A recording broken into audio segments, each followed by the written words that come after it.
Hello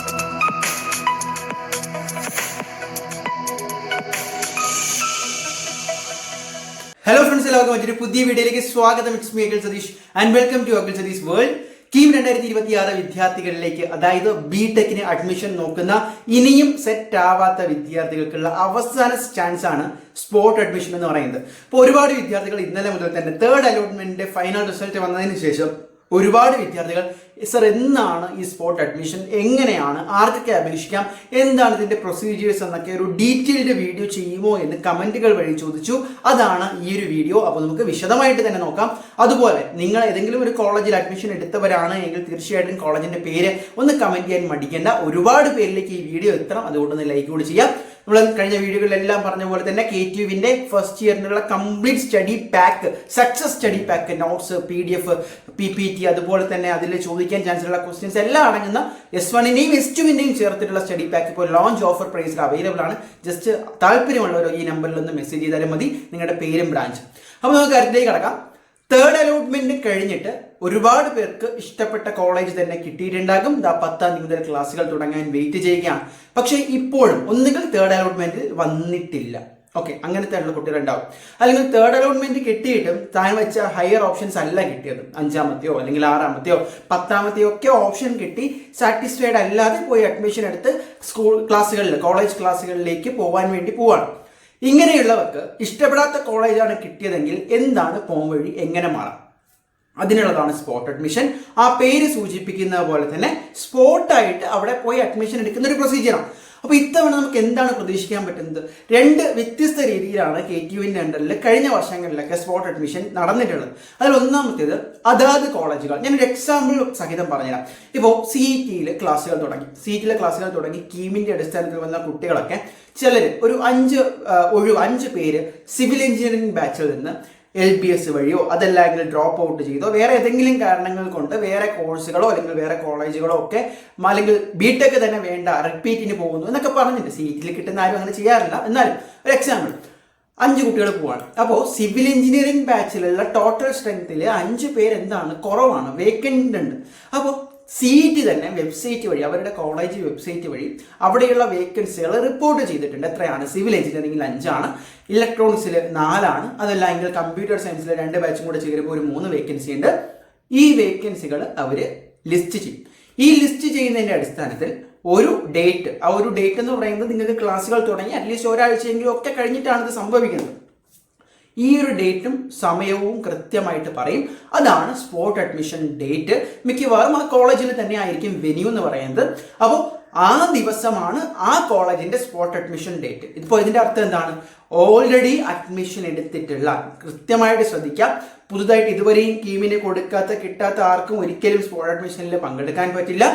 ഇതുവരെയും പക്ഷെ എന്താണ്, ഇഷ്ടപ്പെട്ട കോളേജ് കിട്ടാത്ത, ഓൾറെഡി ഏതെങ്കിലും ഒരു കോളേജിൽ അഡ്മിഷൻ എടുത്ത വിദ്യാർത്ഥികൾ, ഇത്തവണ നോട്ടിഫിക്കേഷൻ വരുമ്പോൾ പുതിയ മാനദണ്ഡം എന്തെങ്കിലും ചേർക്കുമോ എന്ന് കണ്ടു തന്നെ അറിയണം. പക്ഷെ പൊതുവെയുള്ള ഒരു പ്രൊസീജിയർ എന്ന് പറയുന്നത് അത്തരത്തിലുള്ള വിദ്യാർത്ഥികൾക്ക് അതേ ദിവസം CETയിലെ ഈ വേക്കൻറ്റ് സീറ്റുകൾക്ക് വേണ്ടി അവർ പറയുന്ന വെന്യൂവിൽ ഫിസിക്കലി വിത്ത് ഡോക്യുമെന്റ്സ് ഹാജരായിക്കൊണ്ട് നിങ്ങൾക്ക് എന്ത് ചെയ്യാം, രജിസ്റ്റർ ചെയ്യാം, മീൻസ് സ്പോട്ട് അഡ്മിഷന് വേണ്ടി പങ്കെടുക്കാം, പാർട്ടിസിപ്പേറ്റ് ചെയ്യാം. അപ്പോൾ അതിന് നോക്കുന്ന ഒരുപാട് ഘടകങ്ങളുണ്ട്. അതിലൊന്ന് റിസർവേഷൻ ആണ്, മറ്റൊന്ന് നിങ്ങളുടെ കീം റാങ്ക് ആണ്, അതുപോലെ തന്നെ മറ്റ് പ്രധാനപ്പെട്ട ക്രൈറ്റീരിയാസ്, നമ്മൾ കീമിൽ എങ്ങനെയാണോ അലോട്ട്മെന്റ് ചെയ്യുന്നത്. പക്ഷെ ഇതിൽ വളരെ പ്രധാനപ്പെട്ട ഒരു കാര്യം, ഓൺലൈൻ രജിസ്ട്രേഷനോ സെൻട്രലൈസ്ഡ് പ്രൊസീജിയേഴ്സോ ഒന്നുമല്ല. അവിടെ അന്ന് ഹാജരാണോ, അവിടെ ഉണ്ടോ, അവിടെ ഉള്ളവരിൽ നിന്ന് ആ ഒരു റിസർവേഷനും ബാക്കി പ്രയോറിറ്റീസും അനുസരിച്ച് നിങ്ങൾക്ക് അപ്പോൾ തന്നെ എന്താണ്, സീറ്റ് അലോട്ടഡ് ആയി തരും. അങ്ങനെ സീറ്റ് അലോട്ടഡ് ആണെങ്കിൽ നിങ്ങൾ ഓൾറെഡി പഠിക്കുന്ന കോളേജിൽ നിന്ന് വിത്ത് ഡോക്യുമെന്റ്സും ബാക്കി ഫീസ് ട്രാൻസ്ഫറും ഒക്കെ കഴിഞ്ഞ് നിങ്ങൾക്ക് ഇപ്പോൾ നിങ്ങൾ ഫോർ എക്സാമ്പിൾ GEC തൃശ്ശൂരിൽ പഠിക്കുന്ന ഒരു കുട്ടിയായിരുന്നു, CETയിലെ സ്പോട്ട് അഡ്മിഷന് പങ്കെടുത്തു. അങ്ങനെയാണ് എങ്കിൽ അവിടെ നിന്ന് കിട്ടിക്കഴിഞ്ഞാൽ എന്ത് ചെയ്യാം, നമുക്ക് CETയിലേക്ക് മാറാം എന്നുള്ളതാണ്. അപ്പോൾ ഈ അധ്യയന വർഷം പിന്നീട് CETയിലേക്ക് പഠിക്കുക എന്നുള്ളതാണ്. അപ്പോൾ ഇത് ഞാൻ പറഞ്ഞത് കോളേജ് വൈസുള്ള സ്പോട്ട് അഡ്മിഷൻ ആണ്. ഇതേ രീതിയിൽ പക്ഷേ കഴിഞ്ഞ വർഷം നടന്നത് സെൻട്രലൈസ്ഡ് സ്പോട്ട് അഡ്മിഷൻ ആണ്. അതായത് കേരളത്തിലെ പ്രധാനപ്പെട്ട കോളേജുകളിലെല്ലാം ഈ സ്പോട്ട് അഡ്മിഷൻസിന്റെ വേക്കൻസി ഏകദേശം 2000-ലധികം വേക്കൻസികൾ അന്നുണ്ടായിരുന്നു. അപ്പോൾ 2000-ലധികം കുട്ടികളുണ്ടായിരുന്നു, വേക്കൻസി കുറവായിരുന്നു. ഓക്കെ, അപ്പോൾ അത് പബ്ലിഷ് ചെയ്യുകയും ഇത്ര കോളേജുകളുടെ ഒക്കെ വേക്കൻസി റിപ്പോർട്ടുകളുടെ അടിസ്ഥാനത്തിൽ സ്പോട്ട് അഡ്മിഷൻ ഒരു സെൻട്രലൈസ്ഡ് സെന്റർ, കഴിഞ്ഞ വർഷം അത് GEC തൃശ്ശൂരായിരുന്നു. അപ്പോൾ എന്താ, സീറ്റിൽ പങ്കെടുക്കുന്നവർക്കും അല്ലെങ്കിൽ GEC തൃശ്ശൂരാണെങ്കിലും അല്ലെങ്കിൽ കാലിക്കറ്റ് ആണെങ്കിലും ഏത് കോളേജ് ആണെങ്കിലും LBS കാസർഗോഡ് ഉൾപ്പെടെയാണ് എങ്കിലും എന്ത് ചെയ്യണം, നിങ്ങൾ GEC തൃശ്ശൂർ എന്ന് പറയുന്ന ആ വെന്യൂവിൽ ആ പറയുന്ന ഡേറ്റിൽ ഹാജരാവുകയും ഈ പറയുന്ന ഡോക്യുമെന്റ്സ് കീപ്പ് ചെയ്യുകയും അവിടെ നിൽക്കുന്നവരുടെ അടിസ്ഥാനത്തിൽ ഇഷ്ടപ്പെട്ട ബ്രാഞ്ചിൻ്റെയൊക്കെ കൊടുത്തിട്ട് ആ പ്രയോറിറ്റിക്ക് അനുസരിച്ച് നിങ്ങൾക്ക് സീറ്റ് അലോട്ട് ചെയ്ത് തരികയുമാണ് സ്പോട്ട് അഡ്മിഷനിൽ നടക്കുന്നത്. അതാണ് സെൻട്രലൈസ്ഡ് സ്പോട്ട് അഡ്മിഷൻ. ഒരുപാട് കോളേജുകൾക്ക് വേണ്ടി ഒരു കോമൺ സെന്റർ CE തന്നെ എന്ത് ചെയ്യും, അലോട്ട് ചെയ്യും ആ രീതിയിൽ. അപ്പോൾ ഇതിൽ ആർക്കൊക്കെ പങ്കെടുക്കാം എന്നുള്ളതാണ്. സാധാരണ നിങ്ങൾ മനസ്സിലാക്കേണ്ടത് ഒരു മാനേജ്മെന്റ്, പ്രൈവറ്റ് അല്ലെങ്കിൽ സെൽഫ് ഫിനാൻസിങ് ലെവലിൽ നിങ്ങളൊരു കോളേജിലാണ് അഡ്മിഷൻ എടുത്തിട്ടുള്ളതെങ്കിൽ സ്പോട്ട് അഡ്മിഷന് പങ്കെടുക്കാൻ കുറച്ച് പ്രയാസമാണ്. അതിൽ ഒന്നാമത്തേത് നിങ്ങളുടെ റാങ്ക് അവിടെ കൺസിഡർ ചെയ്യുമ്പോൾ സ്പോട്ട് അഡ്മിഷൻ വഴി അലോട്ട്മെന്റ് മീൻസ് സ്പോട്ട് അഡ്മിഷൻ വഴി സീറ്റ് കിട്ടാൻ പാടാണ്. മറ്റൊരു പ്രധാന പ്രശ്നം, ഈ സ്പോട്ട് അഡ്മിഷനിൽ പങ്കെടുക്കണമെങ്കിൽ തന്നെ നിങ്ങൾ നിലവിൽ പഠിച്ചുകൊണ്ടിരിക്കുന്ന ഇൻസ്റ്റിറ്റ്യൂഷന്റെ പ്രിൻസിപ്പൽ അല്ലെങ്കിൽ മേലധികാരിയുടെ കത്ത്, സമ്മതപത്രം, അതുപോലെ തന്നെ കോളേജിൽ നിന്നുള്ള NOC, അതുപോലെ കോളേജിന്റെ ഭാഗത്ത് ഇൻസ്റ്റിറ്റ്യൂഷൻ ലെവലിൽ നിന്ന് ലഭിക്കേണ്ടതായിട്ടുള്ള ചില ഡോക്യുമെന്റ്സ് ഉണ്ട്.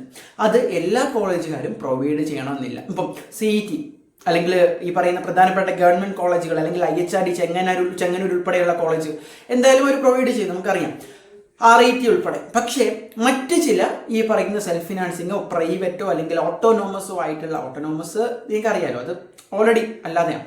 അപ്പോൾ ഇത്തരത്തിലുള്ള ഇൻസ്റ്റിറ്റ്യൂട്ട്സ് ആണ് എങ്കിൽ എന്ത് ചെയ്യും, നിങ്ങൾക്ക് NOCയോ അല്ലെങ്കിൽ പ്രിൻസിപ്പൽ ലെവലിലുള്ള സമ്മതപത്രമോ തരില്ല. ചിലരൊക്കെ, മീൻസ് എല്ലാവരും ഒന്നുമല്ല, പക്ഷെ അങ്ങനെ കിട്ടാൻ പാടാണ്. അങ്ങനെയുള്ളപ്പോൾ നിങ്ങൾക്ക് സ്പോട്ട് അഡ്മിഷനിൽ പങ്കെടുക്കാൻ പറ്റില്ല. കാരണം ഒരു പ്രൈവറ്റ് കോളേജിൽ നിന്ന് ഇതിൽ പങ്കെടുക്കുന്നതിന് ബുദ്ധിമുട്ടുകളുണ്ട്. പക്ഷെ നോർമലി ഒരു ഗവൺമെന്റ് കോളേജ് ആണെങ്കിൽ അതിന് പ്രശ്നം വരില്ല. അപ്പോൾ ഇത്രയാണ്. ഇനി അതിന്റെ ഫീസുമായി ബന്ധപ്പെട്ട കാര്യം എന്താണ്, നിങ്ങൾ അഡീഷണലി ഫീസ് അവിടെ അടയ്ക്കേണ്ടി വരത്തില്ല. കോളേജ് വൈസ് ഫീസൊക്കെ എന്താണ്, ഇവിടെ ഓൾറെഡി അടച്ചിട്ടുള്ളത് തന്നെ അങ്ങോട്ടേക്ക് ട്രാൻസ്ഫർ ആവുകയാണ്. ബട്ട് ചിലത് റീഫണ്ട് ആവും. കോളേജിന്റെ അതോറിറ്റീസുമായിട്ടാണ് അതിൽ നിങ്ങൾ ഡിസ്കസ് ചെയ്യേണ്ടത്. അപ്പോൾ സ്പോട്ട് അഡ്മിഷന്റെ ഡേറ്റ് ഇതുവരെ വന്നിട്ടില്ല, എന്തായാലും സമയമെടുക്കും. ചിലപ്പോൾ നമുക്ക് പ്രതീക്ഷിക്കുന്ന പോലെ ഓഗസ്റ്റ് 2nd വീക്കോ, അതല്ല എങ്കിൽ ഓണം കഴിഞ്ഞ്, അത്രയും നമുക്ക് വൈകി എന്ന് പ്രതീക്ഷിക്കില്ല. അപ്പോൾ ഈ രീതിയിലാണ് സ്പോട്ട് അഡ്മിഷൻ നിങ്ങൾ മനസ്സിലാക്കേണ്ടത്. അപ്പോൾ ഇപ്പോൾ തന്നെ നിങ്ങൾക്കൊരു ധാരണ കിട്ടിയിട്ടുണ്ടാവും എങ്ങനെയാണ് പങ്കെടുക്കേണ്ടത്, ആർക്കൊക്കെ പങ്കെടുക്കാം, പങ്കെടുക്കുമ്പോൾ എന്തൊക്കെ കാര്യങ്ങൾ ശ്രദ്ധിക്കണം, ഇനി എന്തൊക്കെയാണ് അതിൽ നേരിടുന്ന തടസ്സം, ഏത് മെത്തേഡിലാണ് സ്പോട്ട് അഡ്മിഷൻ സാധാരണ നടത്തി വരുന്നത്. അപ്പോൾ നിങ്ങളോട് എനിക്ക് പറയാനുള്ളത്, എന്തായാലും ഇപ്പോൾ കിട്ടിയ കോളേജുകൾ എന്ന് പറയുന്നത് നിങ്ങൾ അവിടെ പോയി അഡ്മിഷൻ എടുത്ത് ക്ലാസ്സുകൾ തുടങ്ങുമ്പോൾ അവിടെ ഹാജരാകേണ്ട കോളേജുകളാണ്. ഇനി ഒരു ഫർദർ ഓപ്ഷനായിട്ട് മാത്രം മുന്നിൽ എന്ത് വയ്ക്കുക, സ്പോട്ട് അഡ്മിഷൻ വയ്ക്കുക. വളരെ സീരിയസ് ആയിട്ട് സ്പോട്ട് അഡ്മിഷൻ വഴി ഈ ഒരു കോളേജ് പറ്റില്ല, എന്തായാലും മാറിയേ പറ്റുള്ളൂ എന്നൊക്കെ തോന്നുന്നവരാണെങ്കിൽ ഇപ്പോൾ തന്നെ അതാത് കോളേജുകളുമായി ബന്ധപ്പെട്ട് സ്പോട്ട് അഡ്മിഷന് വേണ്ടിയിട്ടുള്ള രേഖകൾ, ഡോക്യുമെന്റ്സ് റെഡിയാക്കാൻ നിങ്ങൾ പരമാവധി ശ്രദ്ധിക്കുക. അത് വളരെ ഇമ്പോർട്ടൻ്റ് ആണ്. ഇതിന്റെ ഡേറ്റും ബാക്കി കാര്യങ്ങളും എന്തായാലും ഒഫീഷ്യൽ അപ്ഡേറ്റ്സ് ആയിട്ട് തന്നെ വരും. അതുപോലെ നിങ്ങൾ ചേരാൻ ആഗ്രഹിക്കുന്ന, പുതുതായിട്ട് ഇപ്പോൾ തേർഡ് അലോട്ട്മെന്റ് കഴിഞ്ഞിട്ട് മാറാൻ ആഗ്രഹിക്കുന്ന കോളേജുകളുടെ വെബ്സൈറ്റും എന്തായാലും ഒന്ന് സബ്സ്ക്രൈബ് ചെയ്ത്, മീൻസ് അതിലെ അപ്ഡേറ്റ്സുകൾ നിരന്തരം ഒന്ന് നോക്കി വെക്കാം. അതുവഴിയായിരിക്കും ചിലപ്പോൾ സെൻട്രലൈസ്ഡ് അല്ല എങ്കിൽ കോളേജ് വൈസ് അലോട്ട്മെന്റിന് വേണ്ടി, മീൻസ് സ്പോട്ട് അലോട്ട്മെന്റിന്റെ ഈ വേക്കൻസി ലിസ്റ്റ് പബ്ലിഷ് ചെയ്യുന്നത്. സോ ഏറ്റവും പുതിയ അപ്ഡേറ്റിന് ഇപ്പോൾ തന്നെ ചാനൽ സബ്സ്ക്രൈബ് ചെയ്തോ. ഏറ്റവും പുതിയ വീഡിയോ ആയിട്ട് നമുക്ക് വരുന്ന ദിവസങ്ങളിൽ കാണാം. ബൈ.